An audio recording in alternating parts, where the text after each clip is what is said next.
what is likely to happen, for example, for public housing money, if in this next cycle the Republicans were to assume control of the Congress and 2 years later have a Republican in the White House and so therefore Republican rule in the White House and in the Congress vis-a-vis the issue of money for public housing?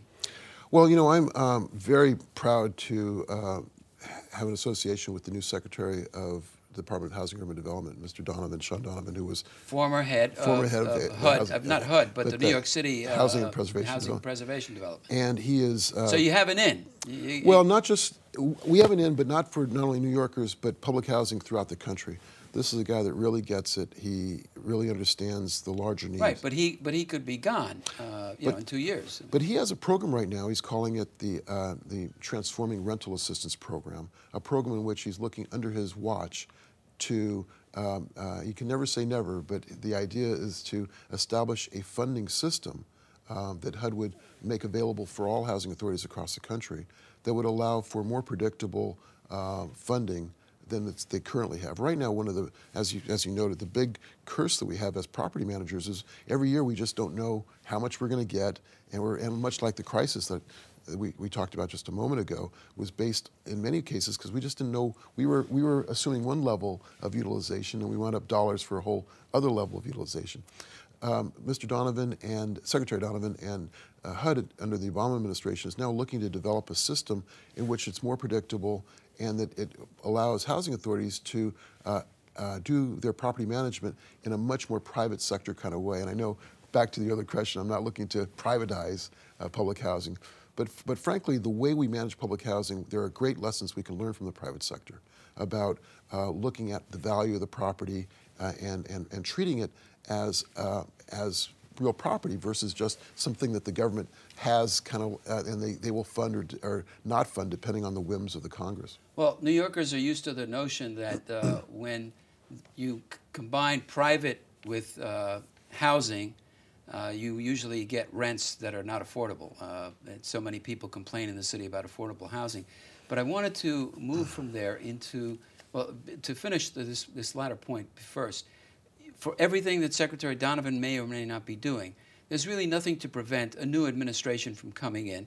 In this case, it would be, let's say, likely a Republican administration, but maybe not, to reverse that. And because there are elements within the Republican Party who basically would want to see private, get out of the public housing business altogether, let people fend for themselves, abolish Section 8 and abolish these kinds of funding. So there really is no way to guarantee against that happening, is there?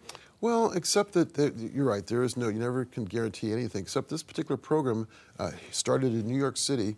The public housing program, now celebrating 75 years plus, 75 years young, is one that has a level of, if not bipartisan support, bipartisan recognition that it has to, that it provides a fundamental service. You can argue about how much money it gets, but it survived many administrations and many priorities, particularly over the last 8 to 10 years, in which it was really being jeopardized. And I, in my heart, believe that it's a program that's only going to get better in the future. Let's talk a little bit about the New York City Housing Authority as a landlord. I can tell you that as a reporter in this town for a long time, I did many stories about landlords that were really terrible landlords.